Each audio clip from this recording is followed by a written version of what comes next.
കഴിഞ്ഞ കുറെ നാളുകളായി സോഷ്യൽ മീഡിയയിലെ ഏറ്റവും വലിയ ചർച്ചാ വിഷയങ്ങളിൽ ഒന്നാണ് അൻസിബയുടെ കാര്യം. അമ്മ സംഘടനയിൽ നടക്കുന്ന ഓരോ വിശേഷങ്ങളും സോഷ്യൽ മീഡിയ വഴി ഇത്ര വലിയ രൂപത്തിൽ കത്തിക്കേറുമ്പോൾ അൻസിബ പറയുന്ന ഓരോ വാക്കുകളും മലയാളികൾ ശ്രദ്ധയോടെ കേട്ടിരിക്കുകയാണ്. പ്രമുഖ നടന്മാരിൽ നിന്നും അൻസിബയ്ക്ക് വലിയ രൂപത്തിലുള്ള ബുദ്ധിമുട്ടുകൾ നേരിട്ടു എന്നുമാണ് അൻസിബ ഇതിലൂടെ വ്യക്തമാക്കിയത്.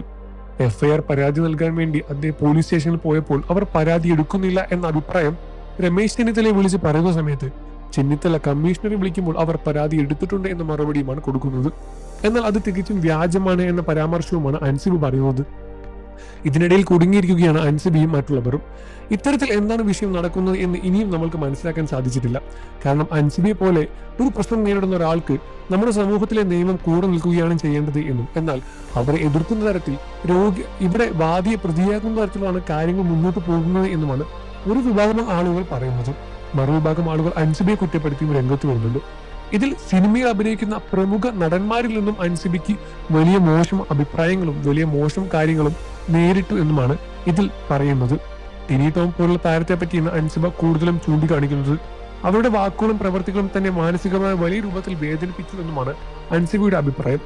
എന്നാൽ ഇതിൽ കേസെടുക്കാനോ ഇതിൽ മറ്റു കാര്യങ്ങൾ ചെയ്യാനോ ഇതുവരെ പോലീസിൽ നിന്ന് ഒരു സംഭവം ഉണ്ടായിട്ടില്ല എന്നുമാണ് പുറത്തുവരുന്ന റിപ്പോർട്ടുകൾ. എന്നാൽ ഇതിൽ എത്രമാത്രം സത്യമാണ് എന്ന് ഇതുവരെ തെളിയിക്കാനും സാധിച്ചിട്ടില്ല.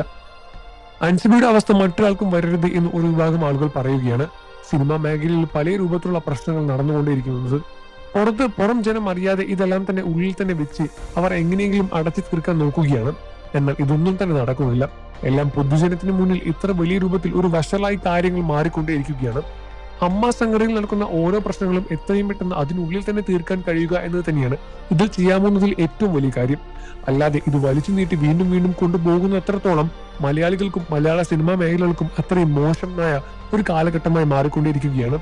അമ്മ സംഘടനയിലെ വലിയ രൂപത്തിലുള്ള രാജിവെക്കൽ കൂട്ടവും എല്ലാം തന്നെ എല്ലാവരും കണ്ടതാണ്. അതുകൊണ്ട് തന്നെ ഇത് എത്രയും വേഗം തീർക്കുക എന്ന് തന്നെയാണ് ഇനി ചെയ്യേണ്ട ഏറ്റവും വലിയ കാര്യം. അമ്മയുടെ പുതിയ നേതൃത്വം എന്താണ് ചെയ്യാൻ പോകുന്നത് എന്ന് കാതോട് കേട്ടിരിക്കുകയാണ് പ്രേക്ഷകരും. ഈ വിഷയത്തിൽ നിങ്ങളുടെ അഭിപ്രായം എന്താണെന്ന് വീഡിയോയ്ക്ക് താഴെ കമന്റ് ചെയ്ത് പറയുക. വാർത്തകളും വിശേഷവും എത്രയും പെട്ടെന്ന് അറിയാൻ നമ്മുടെ വീഡിയോ ലൈക്ക് ചെയ്ത് ചാനൽ സബ്സ്ക്രൈബ് ചെയ്ത് സപ്പോർട്ട് ചെയ്യണം ഫ്രണ്ട്സ്.